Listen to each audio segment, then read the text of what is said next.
Welcome to NewsXstream, your front row seat to global diplomacy in action.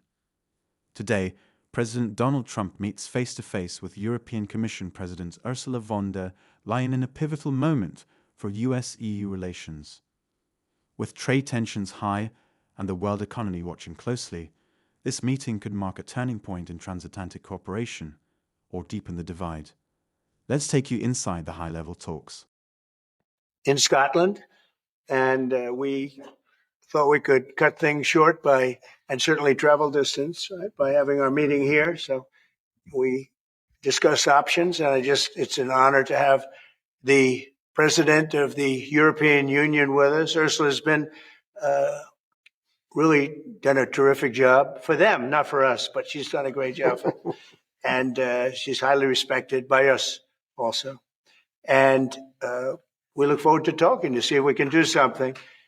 We've had a very good relationship over the years, but it's been a very one-sided transaction, very unfair to the United States. And I think both sides want to see fairness, but it's been a very, very one-sided deal, and it shouldn't be. And so we're here with her very brilliant staff, and hopefully we'll resolve a few issues. But it's a great honor. You know, we just built this ballroom, and we're building a great ballroom at the White House. The White House has wanted a ballroom for 150 years, but they never had a real estate person. You know, no president knew how to build a ballroom. But this just opened, relatively short time ago, and it's been quite the success. And I think I was just saying I could take this one, drop it right down there, and it would be beautiful. This is exactly what they've wanted. But it's an honor to have you at the new ballroom at Turnberry. And thank you very much. Thank you. Thank you very much, Mr. President. Thank you very much for inviting me here. Indeed, it is today about trade between the European Union and the United States.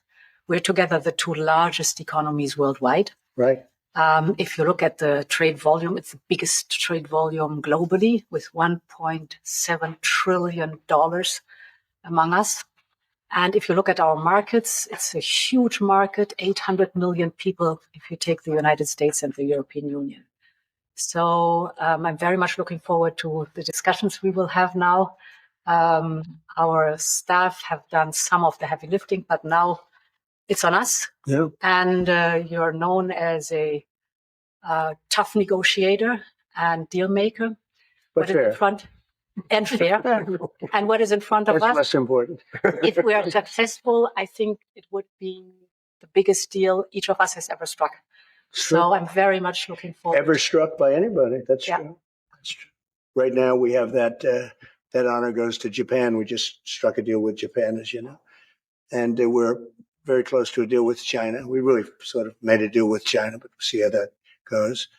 And we have numerous other deals. And mostly I'm just going to charge tariffs, and there's not a deal per se, but people are going to pay tariffs, and we're doing them at the low end, not the high end, because we don't want to hurt anybody. And pretty well, but you and I both figured this is really the biggest trading partnership in the world, so we should give it a shot, right? Yeah, very much looking forward to that. Oh, thank you very much. I do too. Any questions, please? On Friday, put the chances of a deal at 50%, maybe less. It seems like you're in quite a good mood. How would you rate those chances now?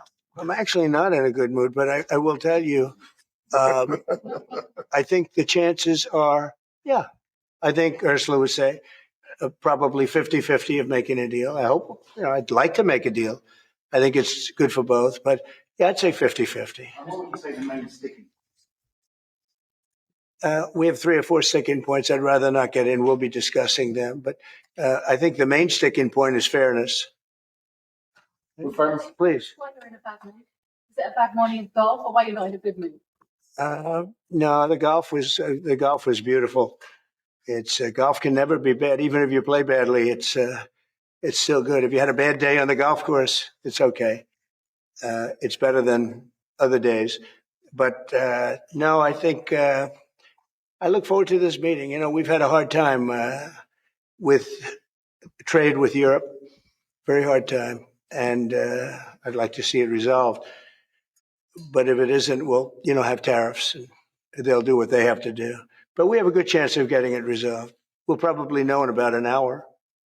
Shouldn't take that long. It's complicated, but not really complicated when you get right down to it, right? Well, pharmaceutical.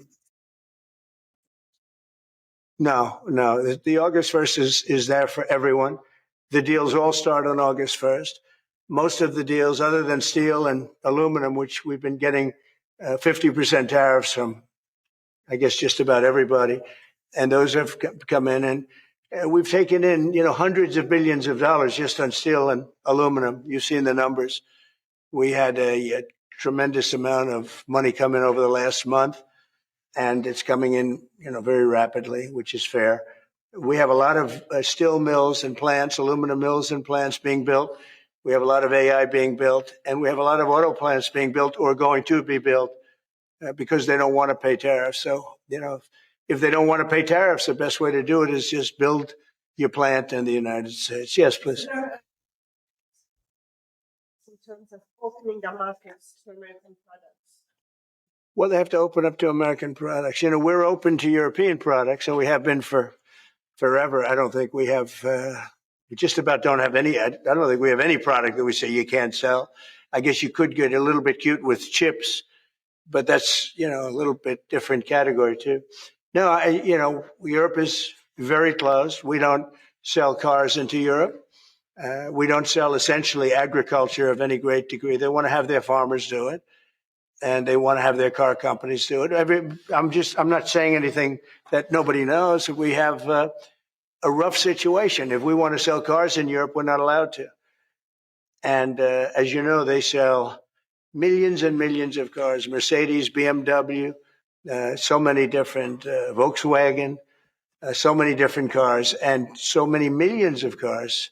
I would imagine number one, I didn't look at that, but I would imagine number one by far, more so than even Japan. Japan sells a lot of cars too. But the Japan deal worked out very favorable, very good. I hope for them too. And that's what we want to do, make everybody happy. Yes, please.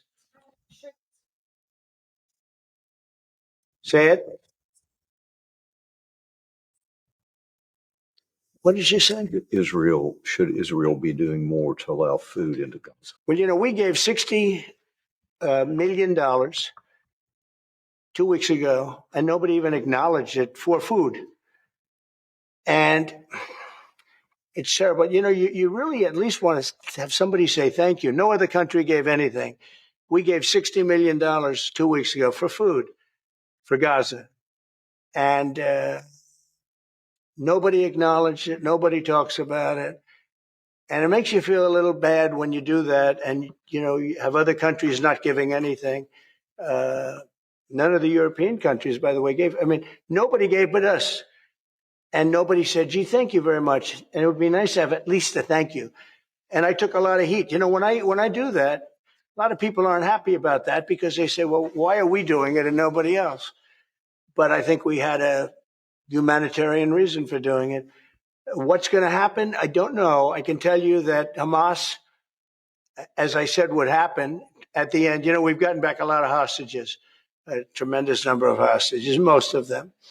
Now we have dead hostages, and the mothers want them back. And we have 20 people approximately, but that are living. But we have a lot of bodies, and the parents want those bodies as much as they would want their child if that child were alive. I met with parents it was so sad. Sir, please get my son back. How is your son doing? Well, he's dead, but they have his body. And it's so important. It's more important. It's almost like more, but it's as important as if the child were living. These people were, they're devastated. And I said, when you get it down to a certain number, you're not going to be able to make a deal with Hamas. Because once they give them up, then they feel that that's going to be the end of them. And what I said is exactly true. They had a routine discussion the other day, and all of a sudden they hardened up. They don't want to give them back. And so Israel's going to have to make a decision. I know what I do, but I don't think it's appropriate that I say, but Israel's going to have to make a decision. Mr. President.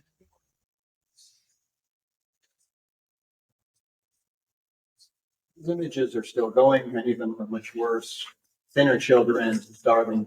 What do you see or feel when you look at those images today? Well, it's terrible. You know, when I see the children, and when I see, especially over the last couple of weeks, and people are stealing the food, they're stealing the money, for the food, they're stealing weapons, they're stealing everything. It's a mess. That whole place is a mess. The Gaza Strip, was given many years ago so that they could have peace. That didn't work out too well. When Israel gave that up, whoever was the prime minister at the time, who I know who it was, but it was not exactly a very clever thing to do, because that was given so that they finally have peace, and it's actually made the situation worse. But we'll see what happens. I think Iran is acting up. I think that we have a lot of people we have Venezuela acting up in a different way. They continue to send people that we rebuff to our border. They continue to send drugs into our country. Venezuela, they've been very nasty, and we can't let that happen. But we have other countries too. We do have, and this is just getting a little off subject, but we have now the safest border we've ever had. And I think in many respects, we probably have the most successful. And I say it all the time. Every leader, when I went to NATO the other day, every leader said, you have the hottest country in the world. We have the hottest country in the world now. We're taking in hundreds of billions of dollars. We have the highest stock market we've ever had. We have the best numbers we've ever had. But we have hundreds of billions of dollars pouring into our country. And I think it's the hottest. And by the way, 1 year ago, our country was dead. We had a dead country because of an incompetent president and incompetent Democrats. All they know how to do is talk and think about conspiracy theories and nonsense. If they'd waste their time talking about America being great again, it would be so much nicer, so much easier, be very successful. But we were a dead country, and now we have the hottest country anywhere in the world. Yeah. Any other questions? President Trump, on this particular deal, if you manage to do a deal today, will that be the end of the matter, or could there be more tariffs coming, particularly on pharmaceuticals? No, if we do a deal today with the European Union, that will be the end of it. Yeah, we'll go, I guess, a number of years at least before we have to even discuss it again. No, that would be the end of it. And this is the biggest deal. People don't realize this is bigger than any other deal. We have great countries. I'm familiar with many of them. So are you. And this is really the biggest deal. This is I guess we're the biggest out there, and they're the second. And when we come together, this will be the biggest deal. If that happens, and it could happen, should happen. Okay? Thank you.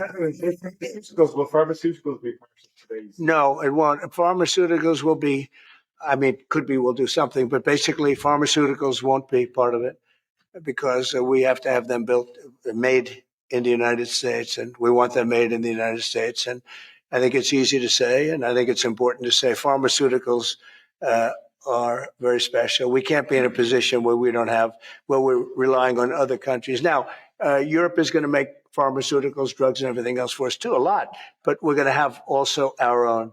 Question for President. Yes.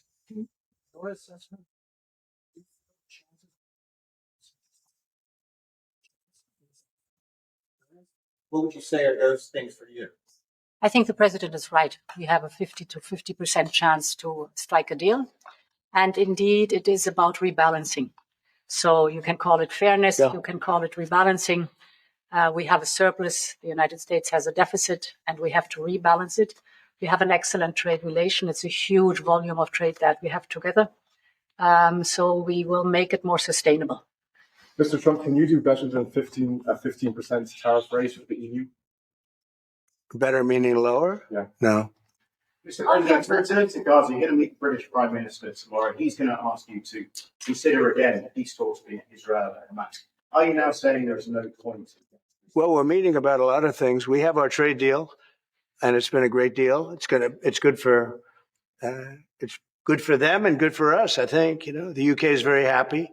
They've been trying for 12 years to get it, and they got it, and it's a great trade deal for both. It works out very well. But we'll be discussing that. I think we're going to be discussing a lot about Israel. They're very much involved in terms of wanting something to happen. He's doing a very good job, by the way. Also in Gaza, sir.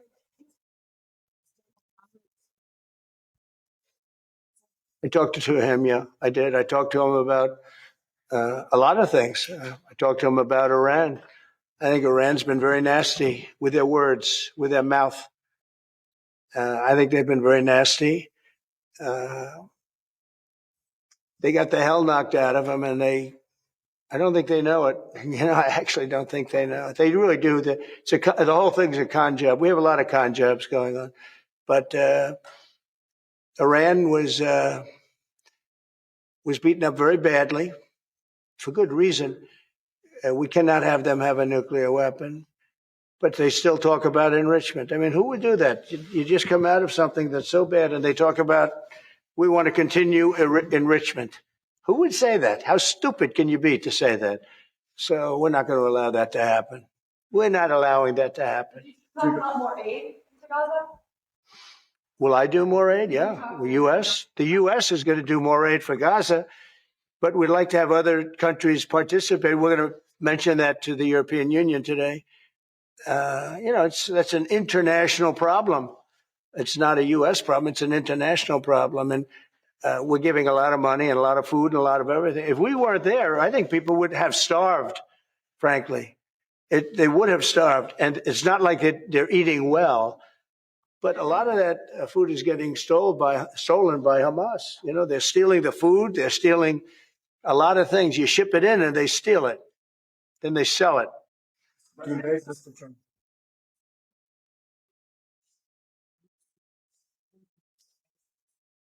Agree with you on that. Well, I'd let you respond to that if you'd like. So we have been working intensively on the topic of irregular migration. And we have, from the very beginning, said that migration is a European challenge that needs a European answer. As Europeans, we will fulfill our international obligations, as we've done in the past, also in the future. But we, as Europeans, are the ones who decide who comes to the European Union and under what circumstances, and not the smugglers and traffickers. That's the principle in which we are working. Sorry. I will say this, they did ask me when I got off the plane, immigration, Europe has a tremendous problem, and we do too, but we've sealed our borders. We have nobody coming in, and we have hundreds of thousands of people being taken out, and the bad ones first. And I think we're doing a very good job of that. But it literally registered 0 people last month. You probably saw that, nobody. And Europe has a very similar problem. I think they're going to end up in the same place. You might as well go there quicker. And the other thing I say to Europe, we will not allow a windmill to be built in the United States. They're killing us. They're killing the beauty of our scenery, our valleys, our beautiful plains. And I'm not talking about airplanes. I'm talking about beautiful plains, beautiful areas in the United States. And you look up and you see windmills all over the place. It's a horrible thing. It's the most expensive form of energy. It's no good. They're made in China, almost all of them. When they start to rust and rot in 8 years, you can't really turn them off. You can't bury them. They won't let you bury the propellers, the props, because there's a certain type of fiber that doesn't go well with the land. That's what they say. The environmentalists say you can't bury them because the fiber doesn't go well with the land. In other words, if you bury it, it will harm our soil. The whole thing is a con job. It's very expensive. And in all fairness, Germany tried it, and wind doesn't work. You need subsidy for wind, and energy should not need subsidy. With energy, you make money. You don't lose money. But more important than that is it ruins the landscape. It kills the birds. They're noisy. You have a certain place in the Massachusetts area that over the last 20 years had 1 or 2 whales wash ashore. And over the last short period of time, they had 18. Okay? Because it's driving them loco. It's driving them crazy. Now, windmills will not come. It's not going to happen in the United States. And it's very expensive. And I would love to see. Today I'm playing the best course, I think, in the world, Turnberry. Even though I own it, it's probably the best course in the world, right? And I look over the horizon and I see 9 windmills, like right at the end of the 18th. I said, isn't that a shame? What a shame. You have the same thing all over Europe in particular. You have windmills all over the place. Some of the countries prohibit it, but people ought to know that these windmills are very destructive. They're environmentally unsound, just the exact opposite. Because the environmentalists, they're not really environmentalists. They're political hacks. These are people that they almost want to harm the country. But you look at these beautiful landscapes all over the world. Many countries have gotten smart. They will not allow it. They will not. It's the worst form of energy, the most expensive form of energy. But windmills should not be allowed. Okay. Trump do that? Well, yeah, spoke to leaders of those countries. I did. Are they doing enough to stop the I fire? hope so. You're talking about Cambodia and Thailand? So I had an interesting time. We're dealing with Thailand, and we do a lot of trade with Thailand and with Cambodia.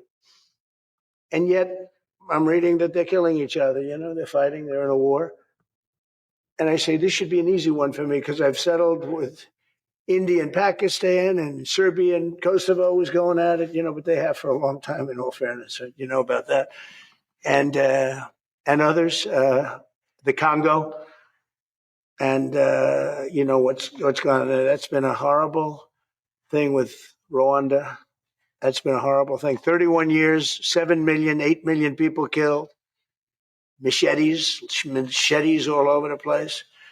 It's a terrible thing. We got that one solved. We did 5 of them. And I was saying, we have a trade deal. We were working on we finalized another trade deal yesterday. And I asked my people, I said, how are we doing with Cambodia and how are we doing with Thailand? And they say they're going to be coming in at some point to talk. I said, well, let's call them right now. So I called the prime ministers of each. And I said, we're not going to make a trade deal unless you settle the war. A lot of people are killed, that in a short period of time. The border, they're fighting pretty like wild. And I spoke to both of the prime ministers, and I think by the time I got off, I think they want to settle now. I know they're meeting today or tomorrow, and we're going to work with them. Marco Rubio is working with them also, his people, and him. I think we're going to get that. That would be a great thing, but that would have turned out to be a bad one. And I will tell you, India and Pakistan, they were really getting ready to go at it. So getting those things settled, if I can do it, and if I can use trade to do that, it's my honor. But I had great talks with 2 very good people that they both really would like to make a deal. So we'll see what happens. Okay, how about 1 more, 2 more? They are. Should they get a fair deal on trade and exchange? Well, they're spending a lot on defense, but we're spending a lot more. And we've been very generous to NATO for many, many years. And but we had a terrific meeting with NATO. I'd love to do as well. We had a meeting where they put up 5% instead of 2%, and they're going to pay it instead of not paying. Because, many people didn't pay the 2% or anywhere near it. And the 2% was too low. And we're going to be sending now military equipment and other equipment to NATO. And they'll be doing what they want, but I guess for the most part, working with Ukraine. But we had a fantastic meeting. I guess it's now almost 4 weeks ago. One of the best meetings they've ever had at NATO. And the spirit and the coming together was incredible. And I stood and I listened to almost 30 speeches. That was a lot. And I was really late and I had to leave, but I didn't want to leave before those last 10 spoke because they'd go home and they'd tell their wife, Trump left. And they were so nice to the United States. They were all mentioning the United States and me, but they were mentioning the United States to be here. It's such an honor, et cetera. And I thought it would have been inappropriate. But I did stay. It was very hard because I was extremely late for something else that was, pretty important. And we had a tremendous NATO meeting. I'm sure you heard that too. Yeah. It was great. There's some great people that you deal with on 2 fronts, right? But you deal with on primarily the trade front. But I will tell you, they came together and The relationship is really good. That was it's an interesting question because you probably have reported it that way. It really, we came together and they went from 2% to 5%, which nobody would have thought that was even, who would even think that? Because they didn't want to be at 2%. All of a sudden they're 5%. And that's the right number. And so it was a great honor. I got to know the heads of those countries really very well at that meeting almost a month ago. Okay. Thank you very much, everybody. We'll let you know what's happening. Visiting your Irish golf course anytime soon, Doonbeg. I will. I love Doonbeg. I'll go. That's not in the strip, but I'll go soon. Okay. Thank you very much. Thank you.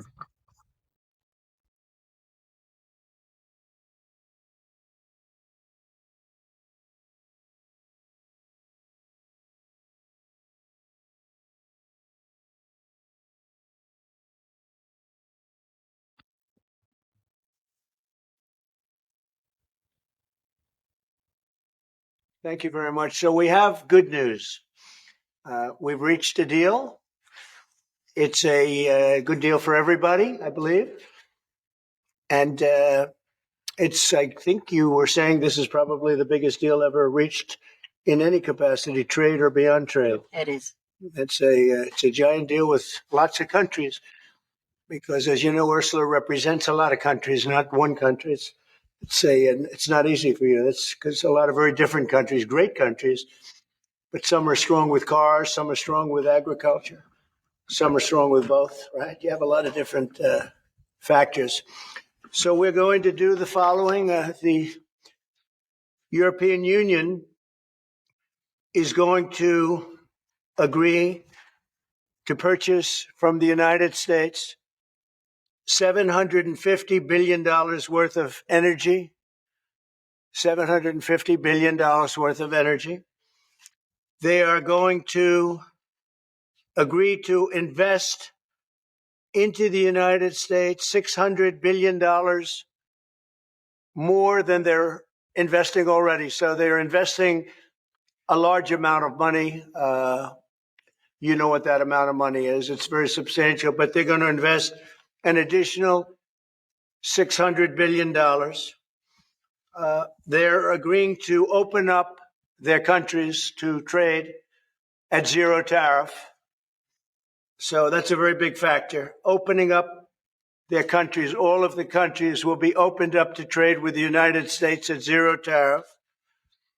And they're agreeing to purchase a vast amount of military equipment. We don't know what that number is, but it's the good news is we make the best military equipment in the world. So sort of you have to do that. I mean, until somebody tops us, which is not going to happen. We're way ahead of every other country in terms of the quality of the military equipment. You saw that recently in Iran, and you see that, unfortunately, you see that often for all the wrong reasons, right? So those things are 750 billion, 600 billion, opening up the country. We are agreeing that the tariff straight across for automobiles and everything else will be a straight across tariff of 15%. So we have a tariff of 15%. We have the opening up of all of the European countries, which I think I could say were essentially closed. I mean, you weren't exactly taking our autos, you weren't exactly taking our agriculture, and then you would have smaller things, but for the most part, it was closed. And now it's open. It's open for our companies to go in and do a good job with it. I think you'll like them. I think you'll like it. And we will, very importantly, they'll be investing a lot of money, but the military is a big number, but that's one number we're not determining. It's going to be whatever it is, but they're going to be purchasing hundreds of billions of dollars worth of military equipment. They're very important. They're going to purchase $750 billion worth of energy. So that's going to be great. And $600 billion worth of investments into the United States over and above what they have. So, and I think that basically concludes the deal. I mean, those are the main factors. I don't think there are too many other factors other than we're going to get along great. And we have a great relationship now with NATO, which is largely the same. I mean, not exactly, but pretty close, right? Largely. And with NATO, as you know, they're going up to 5% from 2%. And the relationship is very strong with NATO. So I just want to congratulate you. I think it's great that we made a deal today instead of playing games and maybe not making a deal at all. I think it's. I'm going to let you say it, but I think it's the biggest deal ever made. Thank you very much. Congratulations.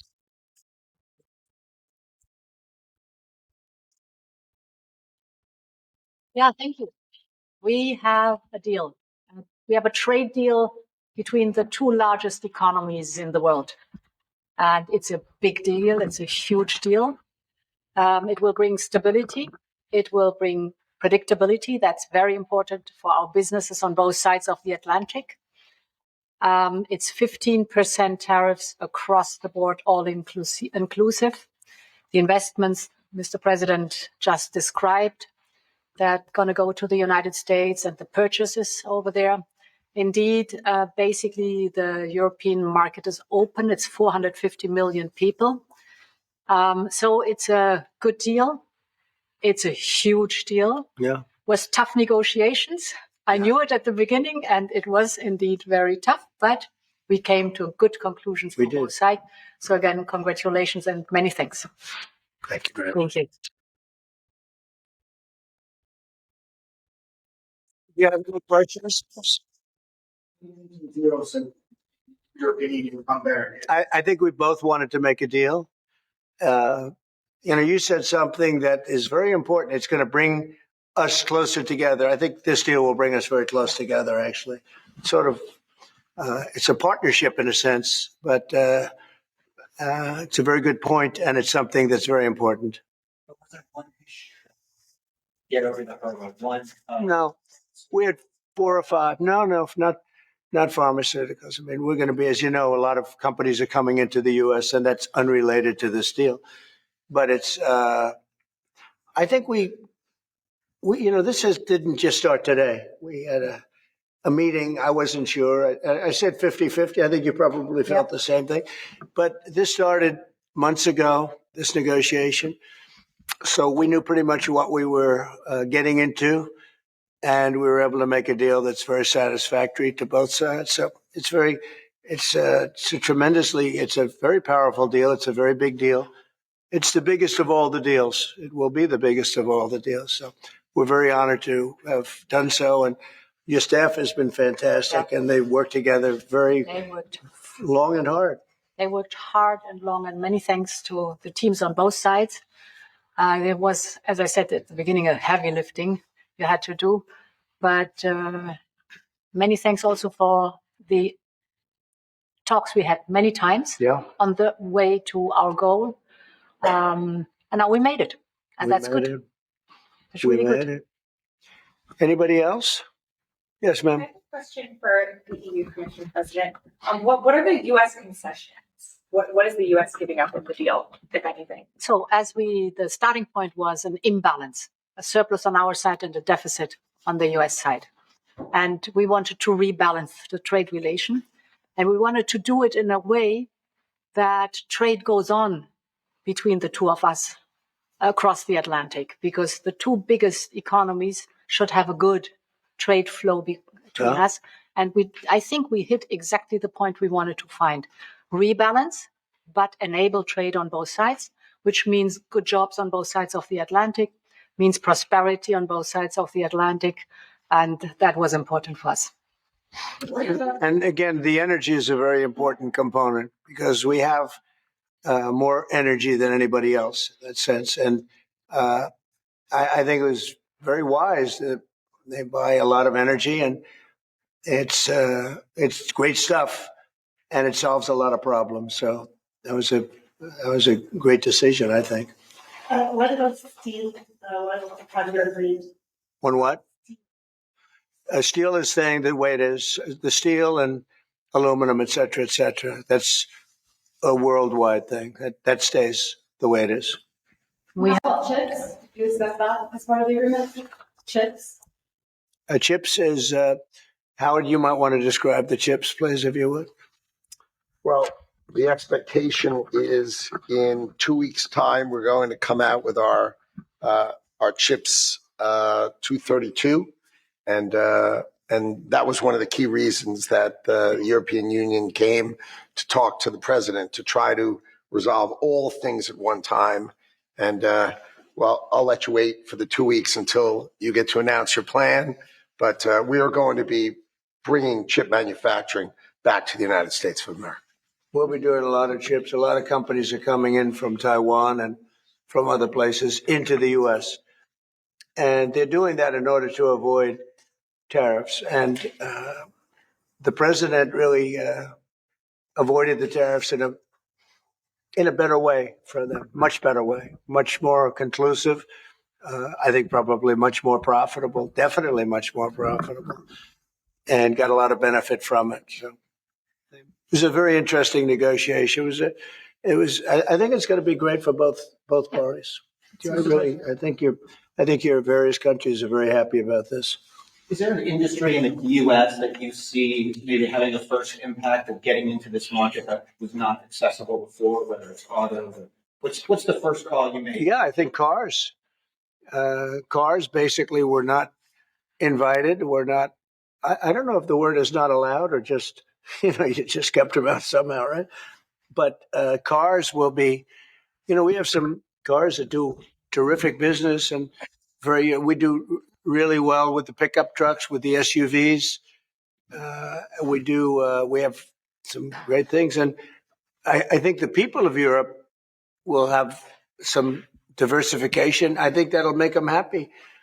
So I think maybe cars would be the one that would go the biggest. And the second would be agriculture, the farmers. And we'll do it in very strict conjunction with the president and the European Union. And they're coming into our country with great vigor. And I think they're going to make a lot of money with this. I think everybody is. I think and again, it's going to bring a lot of unity and friendship. It's going to work out really well. Okay. Small deal you're focused on now. Say it. What's the next deal you're focused on now? That's an interesting question. This was the big one. This is the biggest of them all. We're looking at deals with 3 or 4 other countries, but for the most part, I can't get them to understand that it's the letter. We just sent that letter, and that letter is, very universal for most. I mean, most you wouldn't be able to do this. You wouldn't have the time or the patience to be able to do a deal like this. Most of the others are going to be a certain tariff, and we're going to keep it as low as we can. They're generally smaller countries or countries we don't do much business with. But that they've already received, to a large extent, they've received a letter. They'll probably receive a letter of clarification or a confirmation type letter, which will go out sometime during this week, prior to August 1st. And the tariffs will start being paid by those countries prior to August, on August 1st and beyond. Okay? Mr. President, was part of the rush to get this deal done to knock the Jeffrey Epstein story out? Oh, you got to be kidding with that. No, had nothing to do with it. Only you would think that. Had nothing to do with it. Businesses in this country, particularly small businesses, that are closing at a record rate, and you're seeing the Prime Minister tomorrow, Kristana. What does he need to do to help British business in this country? I think everybody's going to be happy with this. The Prime Minister of the UK, while he's not involved in this, will be very happy because, there's a certain unity that's been brought there too. We have a separate deal with them, but I think he's going to be very happy to know. Look, he's friendly with all of you. I think he's a very good man, and he's going to be very happy to see what we did. I think UK is going to be very, very happy. Thank you all very much. Appreciate it. Thank you. Thank you. As the two leaders wrap up their critical dialogue, the world watches for signs of progress or pressure. From tariffs and trade to diplomacy and direction, today's meeting could shape the future of US-EU engagement. Stay with NewsXstream for continuing updates, expert analysis, and exclusive coverage of every step in this evolving story. Until next time, stay informed, stay engaged, and stay connected.